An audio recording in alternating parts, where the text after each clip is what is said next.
Hello friends, நீங்க பார்த்துட்டு இருக்கிறது Greenway YouTube channel. உள்ளதே உள்ளபடி சொல்ல வந்தா நான் உங்கள் சுஜிதா. இன்னைக்கு என்ன வீடியோவா இருக்க போகுது அப்படினு பாத்தீங்கன்னா நைகா ஹால் தான். நைகா ஹால் வந்து ரொம்ப பெருசா கிடையாது. எனக்கு என்னோட பிரைடலுக்கு தேவையான திங்ஸ், அதாவது கண்டிப்பா இதெல்லாம் எனக்கு வேணும் இப்போதைக்கு அப்படினு நான் ஒரு பக்கெட் லிஸ்ட் வச்சிருப்பேன் இல்லையா? சோ அது மட்டும் நான் வாங்கியிருக்கேன். என்னென்னலாம் வாங்கியிருக்கேன்னு சொல்லிட்டு பார்க்கலாம். ஃபர்ஸ்ட் என்ன வாங்கியிருக்கேன்னு சொல்லிட்டு பார்க்கலாம். சரியா? வந்து இந்த C2Bன்றது வந்து ஒரு பிக்மெண்ட். கலரே பாருங்க எந்த அளவுக்கு இருக்குன்ட்டு. இந்த பிக்மெண்ட் அடிச்சுக்கிறதுக்கு வேற எந்த பிக்மெண்ட்டுமே கிடையாது. ஏன்னா PACல வந்து இந்த பிக்மெண்டோட சைஸே பாத்தீங்கன்னா ரொம்ப குட்டி தான். பட் அதோட ஒர்த் பாத்தீங்கன்னா அவ்வளோ சூப்பர் குட்டியுண்டா இருக்கு. ஆனா 649 rupees. But worth. இது வந்து ஒரு டைமண்ட் ஷேப்ல இருக்கும். ஓகேவா? இங்க பாருங்க, அடியில இருந்து பாத்தீங்கன்னா கிளியரா தெரியுதா? அடியில இருந்து சைட்ல இருந்து பாத்தீங்கன்னா ஒரு டைமண்ட் ஷேப்ல இருக்கும். உள்ள இதுல இருக்கிற பிக்மெண்ட் சேம் அந்த டைமண்டோட கிளிட்டர்ஸ்லாம் வந்து ஷோ ஆகுற மாதிரி சூப்பரா இருக்கும். வந்து சாக்லேட் ஸ்கின்ல அதிக பிரைட் வரும். ஸோ அவங்களுக்கு வந்து அவங்களோட ஐலுக்க நல்லா சூப்பரா பாப் அப் பண்ணி காட்டணும்னு ஆசை. அதனால தேடி தேடி இந்த பிக்மெண்ட் வாங்கியிருக்கேன். PACல இருந்து வாங்கியிருக்கேன். ரொம்பவே சூப்பர், அஃபோர்டபுளும் கூட. எனக்கு வந்து இது அஃபோர்டபுளா தெரியுது. ஏன்னா நம்ம வந்து கொஞ்சம் தான் எடுக்க போறோம் இல்லையா? ரொம்ப லைட்டா தான் எடுக்க போறோம். அதுக்கு வந்து இந்த கிளிட்டர் க்ளூ வந்து நம்ம லைட்டா ரொம்ப மினிமலா அப்ளை பண்ணிட்டு லைட்டா அதை ட்ரையாக விட்டுட்டு இந்த பிக்மெண்ட்டை நம்ம கண்ணில் போட்டோம்னு வைங்களேன், பார்க்க அப்படி இருக்கும். அது ரிசப்ஷன் லுக்குலாம் சூப்பரா கிரியேட் பண்ணலாம். அடுத்ததா அப்படி என்ன வாங்கியிருக்கேன் அப்படின்னு பார்த்தா லவ் எர்த் அப்படின்னு சொல்லிட்டு ஒரு பேக். இந்த பேக்ல என்ன இருக்குன்னு பார்ப்போம். இது வந்து 150 rupees தான். இது வந்து நான் என்னோட பர்சனல் யூஸ்க்கு மேட் லிப்ஸ்டிக் எடுத்திருக்கேன். ஏன்னா வந்து நான் மேட் லிப்ஸ்டிக்கே யூஸ் பண்ண மாட்டேன். எனக்கு மேட் லிப்ஸ்டிக்கும் பிடிக்காது. ஏன்னா ஆல்ரெடி என்னோட லிப்ஸ்ட் வந்து ரொம்ப ட்ரையா இருக்கும். ஸோ இதை போட்டோம்னா கூட கொஞ்சம் ட்ரையா தெரியுமோ அப்படின்னு சொல்லிட்டு யோசிச்சே வாங்க மாட்டேன். பட் ஃபர்ஸ்ட் டைம் வந்து பர்சனல் யூஸ்க்கு தானே, ஸோ நியூட் ஷேட் மாதிரி எடுப்போம் அப்படின்னு சொல்லிட்டு இந்த ஷேட் எடுத்துக்க. ரொம்ப ஒரு மாதிரி ப்ரௌன் பிங்க் எல்லாமே மிக்சட் ஆன மாதிரி ஒரு நியூட் ஷேட்ல இருக்கு. இது வந்து ரேரா தான் நம்மளுக்கு கிடைக்கும். ஒன்னும் வந்து ப்ரௌன்ல நியூட் கிடைக்கும், இல்லைன்னா பிங்க்ல நியூட் கிடைக்கும். பட் இது மாதிரி கலர்ஸ் வந்து ரொம்பவே சூப்பர், நல்லா இருக்கும் பிக்மெண்ட். ஸோ வந்து நான் ஒவ்வொரு ஷார்ட்ஸ்லயும் உங்களுக்கு வந்து அப்ளை பண்ணி காட்டுறேன். இது வந்து ஒன்லி ஃபார் ரெகுலர் யூஸ். ஓகேவா? இது வந்து பிரைடல் பர்பஸ் கிடையாது. இது வந்து பாத்தீங்கன்னா 150 rupeesக்கு ஒர்த்து. பார்த்த உடனே தூக்கிட்டு, ஆக்சுவலா அதுல 2 ஷேட் எடுத்திருந்தேன். பட் ஒன்னு வாங்கி நம்ம ட்ரை பண்ணிட்டு அப்புறமா நம்ம வந்து அடுத்த ஷேட் எடுத்துக்கலாம் அப்படின்னு டிசைட் பண்ணிட்டேன். அடுத்து வந்து PACல இருந்து லிப் லைனர், நல்ல ரெட் லிப் லைனர். இது ஆக்சுவலி வந்து பிரைடல் பர்பஸ்க்காக தான் எடுத்திருக்கேன். 450 rupees இந்த லிப் லைனர். கலருமே பாத்தீங்கன்னா அவ்வளோ அட்டகாசமா இருக்கும். பிரைடலுக்கு வந்து ரொம்பவே யூஸ்ஃபுல்லா இருக்கும். ஓகேவா? இதோட கலர் வந்து நான் உங்களுக்கு ஸ்வாட்ச் பண்ணி காட்டுறேன். பாருங்க எந்த அளவுக்கு இருக்கு பாத்தீங்களா? நல்லா பிளட் ரெட்னு சொல்லுவாங்கல்ல, அது மாதிரி. ஸோ ரொம்ப பர்ஃபெக்ட் ஃபார் பிரைடல் பர்பஸ்.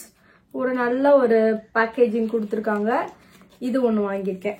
அடுத்தது பாத்தீங்கன்னா PACல இருந்து ஒரு லிப்ஸ்டிக், லிக்விட் லிப்ஸ்டிக். மொத்தம் நான் 2 லிக்விட் லிப்ஸ்டிக் எடுத்திருக்கேன். இது வந்து பாத்தீங்கன்னா என்ன பர்பஸ் அப்படின்னா பிரைடல் பர்பஸ் தான். இதோட லிப் லைனர் அதுக்கு வந்து சூப்பர் மேட்சா இருக்கும். இது எப்படி இருக்கு பாருங்க, அட்டகாசமா இருக்கா? ஆக்சுவலி இது வந்து எப்ப என்னோட பிரைடல் ஒர்க்ல வந்து போய் யூஸ் பண்ணுவேன் இருக்கு. லிக்விட் லிப்ஸ்டிக் வந்து 225 இதோட ரேட். ஓகேவா? ரொம்பவே ஒர்த்து.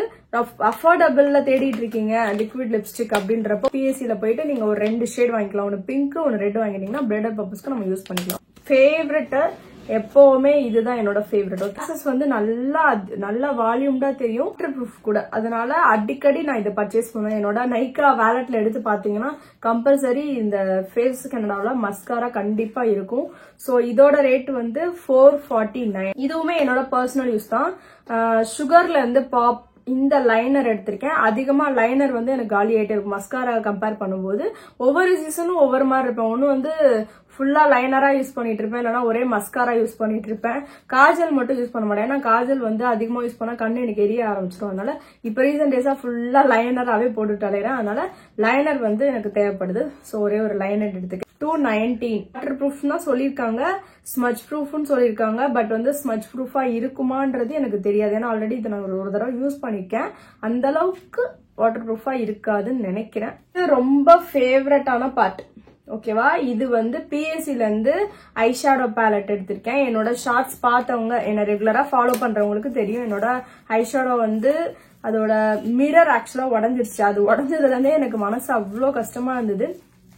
அது வந்து குழந்தை மேல நம்ம தப்பு சொல்ல முடியாது. ஏன்னா நான் அந்த இடத்துல வந்து எனக்கு ப்ராடக்டை வைக்கிறதுக்கே ஆக்சுவலா இடம் இல்லை. சரியா, ஒரே ஒரு டேபிள் மட்டும் கொடுத்துருந்தாங்க. இருந்தாலுமே நான் ப்ராடக்ட் எடுத்து ரொம்பலாம் வெளியே வைக்கல. என்னோட வேனிட்டிக்குள்ளதான் வச்சிருந்தேன். வேனிட்டி பட் ஓப்பன்ல தான் இருந்துச்சு. அந்த குழந்தை அங்கிட்டு விளாண்டுட்டு இருந்தான் பாருங்க. வேகமா போயிட்டு அந்த விழுந்துட்டான். அந்த கரெக்டா அந்த மிரர் இருக்கிற இடத்துல, அதாவது மூடிதான் வச்சிருந்தேன், மேல அப்படி நல்லா ப்ரெஷர் கொடுத்து விழுந்துட்டான். அதனால எனக்கு அந்த மிரர் வந்து டோட்டலா உடஞ்சு போச்சு. என்னோட ஷார்ட்ஸை பார்க்கலன்னா பாத்துடுவாங்க, அந்த அளவுக்கு உடஞ்சிருந்துச்சு. ஸோ அது ஒன்றும் பிரச்சனை இல்லை.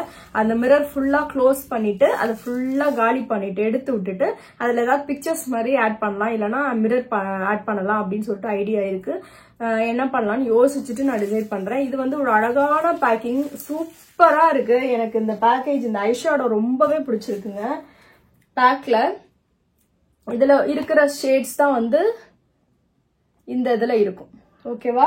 இதோட மிரருமே பாத்தீங்கன்னா ரொம்ப அழகா கொடுத்துருக்காங்க. இதோட இங்க ஒரு மிரர் வந்து அந்த அளவுக்கு குவாலிட்டியா இருக்கு. லைட்டா அப்படி தட்டினா போற மாதிரி கிடையாது, நல்லா குவாலிட்டியா கொடுத்துருக்காங்க. அதுக்காக இந்த 2 பின் வேற கொடுத்துருக்காங்க. ரொம்பவே சூப்பரா இருக்கு. அடுத்து வந்து பாத்தீங்கன்னா உள்ள சூப்பரா நல்ல நியூட் ஷேட். இது எல்லாமே வந்து நல்ல நியூட் ஷேட். அப்புறம் லைட்டா வந்து ஷிம்மர் ஒரு 6 கொடுத்துருக்காங்க. 6 ஷிம்மர் கொடுத்துருக்காங்க. 6மே வந்து நம்ம டஸ்கி ஸ்கின் டோனுக்குமே யூஸ் பண்ணலாம், ஃபேர் ஸ்கின் டோனுக்குமே யூஸ் பண்ணலாம். அது மாதிரியான ஷிம்மர்ஸ் தான் கொடுத்துருக்காங்க. மெயினா நான் எடுத்தது காரணம் இந்த டார்க் ப்ரௌனு, இந்த லைட் கலர்ஸ், அதாவது நம்ம டிரான்சிஷன் ஏரியால இந்த இடத்துல எல்லாம் யூஸ் பண்ணுவோம் இல்லையா, சோ அதுக்காக தான் மெயினா அந்த ஷேட் எடுத்தேன். ஓகேவா. ரொம்பவே பிரிட்டியா இருக்கு. நான் ஃபுல் சாட்டிஸ்ஃபைடு. இந்த ப்ராடக்ட் வாங்கினதுல இந்த ஐஷேடோவையாவது நான் பத்திரமா வச்சுக்கணும்னு நினைக்கிறேன். ஏன்னா எனக்கு எப்படின்னா ஒரு எல்லாருக்குமே அப்படிதாங்க. அவங்கவுங்க சம்பாதிச்சு கஷ்டப்பட்டு ஒரு ப்ராடக்ட் வாங்குறோம், அது நம்ம கண்ணு முன்னாடியே உடையும் போது மனசு அவ்வளோ கஷ்டமா இருக்கும். நான் வந்து லிட்டரலி அழுதேன்டா. ஆனா யாருக்கும் தெரியாது நான் அழுதது. என்னப்பா இப்படி உடச்சிட்டீங்கன்னு அப்படி மாதிரிலாம் வந்து நான் சீரியஸ்லி அது மாதிரி நடந்துக்க மாட்டேன். இன்கேஸ் ஐஷேடோவே டோட்டலா ஸ்பாயில் ஆயிடுச்சு அப்படின்னா நம்ம வந்து பிரைட்டை வந்து கம்ப்ளைண்ட் பண்ணலாம், அதுக்குரிய சார்ஜஸ் நம்ம பண்ணலாம். பட் மிரர் மட்டும் தானே, மற்றபடி ஐஷேடோ வந்து ஒன்றும் ப்ராப்ளம் ஆகல. அதனால எனக்கு ஒன்றும் பிரச்சனை இல்லை. அதனால நான் விட்டுட்டேன். இதுக்கப்புறம் நம்ம கொஞ்சம் கேர்ஃபுல்லா இருந்துக்கணும் அப்படின்னு டிசைட் பண்ணிட்டேன். அவங்க அப்பயும் சொன்னாங்க குழந்தைய வெளியே அனுப்பட்டா அப்படின்ட்டு. அவன் பாம்போல உட்காந்துருந்தான். அதனால சரி ஓகே இருக்கட்டும்னு கடைசி உடஞ்சி காலி பண்ணிட்டான். அவ்வளவுதான். எல்லாத்தையும் போயிட்டு வேனிட்டியில செட் பண்ண வேண்டியதான். ஒரு சின்ன டிப்ஸோட நான் சொல்லுங்க. ஸோ நிறைய மேக்கப் ஆர்டிஸ்ட்க்கு வந்து யூஸ்ஃபுல்லா இருந்திருக்கும். உங்க ஃப்ரெண்ட்ஸ் யாராவது மேக்கப் ஆர்டிஸ்ட் அப்படின்னா மறக்காம இந்த வீடியோவை ஷேர் பண்ணுங்க. இன்னும் நிறைய பிரைடல் விளாக்லாம் உங்களுக்கு வந்து கண்டினியூ வந்துட்டு இருக்கு. லைவ் வந்து ரீசெண்ட் டேஸ்ல அதிகமா நான் லைவ் போட்டுட்டு இருக்கேன். ஸோ லைவ் பார்க்காதவங்க எல்லாம் வந்து டெய்லியும் 11 o'clock வந்து லைவ் பாருங்க. ஸோ வந்து ஒரு ஃபன் ஃபீல்டா இருக்கும். அதே போல ஒரு சிலவங்க மேக்கப் ஆர்டிஸ்ட் எல்லாம் வந்து டவுட்ஸ் கேட்டாங்கன்னா அதுக்கும் நான் வந்து கிளியர் பண்ணுவேன். இந்த வீடியோ பிடிச்சுன்னா மறக்காம லைக் பண்ணுங்க, ஷேர் பண்ணுங்க அண்ட் சப்ஸ்கிரைப் பண்ணுங்க. தேங்க்யூ. அடுத்த ஒரு சூப்பரான வீடியோல பார்க்கலாம். அதுவரை நான் உங்கள் சுஜிதா.